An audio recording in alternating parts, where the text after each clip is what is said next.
আসসালামু আলাইকুম ভিউয়ার্স, আপনাদেরকে আজকে দেখাবো বাড়িতে বসে কিভাবে বালু সিমেন্ট ব্যবহার করে ইট উৎপাদন করা যায়। যারা বাড়ি নির্মাণের কথা ভাবছেন তাদেরকে বলতে চাই, বর্তমান বালু সিমেন্ট দিয়ে ইট উৎপাদন করা যায়। অনেকেই হয়তোবা জানেন না, বালু সিমেন্ট এবং সিলেকশন বালু সমন্বয়ে কিভাবে বাড়িতে বসে খুব কম খরচে, মাত্র 6.5 থেকে 7 টাকা খরচে একটি ইট উৎপাদন করা যায়, যেটি হচ্ছে পোড়া ইটের বিকল্প একটি নির্মাণ সামগ্রী, যার মাধ্যমে খুব সহজেই আপনারা বাড়ি নির্মাণ করতে পারেন।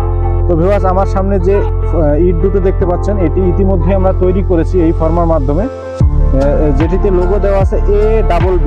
তো ভিউয়ার্স, চলুন এই ফর্মার মাধ্যমে কিভাবে বালু সিমেন্ট ব্যবহার করে আপনি বাড়িতে বসে ইট উৎপাদন করবেন সেটি আপনাদেরকে দেখাবো। তো ভিউয়ার্স, ইট উৎপাদন দেখানোর আগে আপনাদেরকে যেটি দেখাতে চাই সেটি হচ্ছে মশলা তৈরি। মশলা তৈরিতে আপনাদেরকে ব্যবহার করতে হবে সিলেকশন বালু, প্লাস্টার বালু এবং কেমিক্যাল এবং সিমেন্টের সমন্বয়ে এই মশলাটিকে এমনভাবে তৈরি করতে হবে, পানি এমনভাবে দিতে হবে যেন একদম মশলাটি ভেজাও না হয়, একদম শুকনোও না হয়। মশলাটিকে হাতে নিয়ে চাপ দেওয়ার ফলে যে বলটি তৈরি হবে সেটি হাতের উপরে নড়াইলে যেন ভেঙে না যায়, এই বিষয়টি অবশ্যই লক্ষ্য রাখতে হবে মশলা তৈরি। তো ভিউয়ার্স, মশলা আপনি যদি ভালোভাবে তৈরি করতে পারেন, ইট তৈরি কোনো বিষয় নয়। কারণ এই ফর্মাগুলো 1 পিস থেকে শুরু করে আমাদের কাছে বিভিন্ন ভেরিয়েন্টে রয়েছে, যেমন 1 পিস, 2 পিস, 3 পিস, 4 পিস।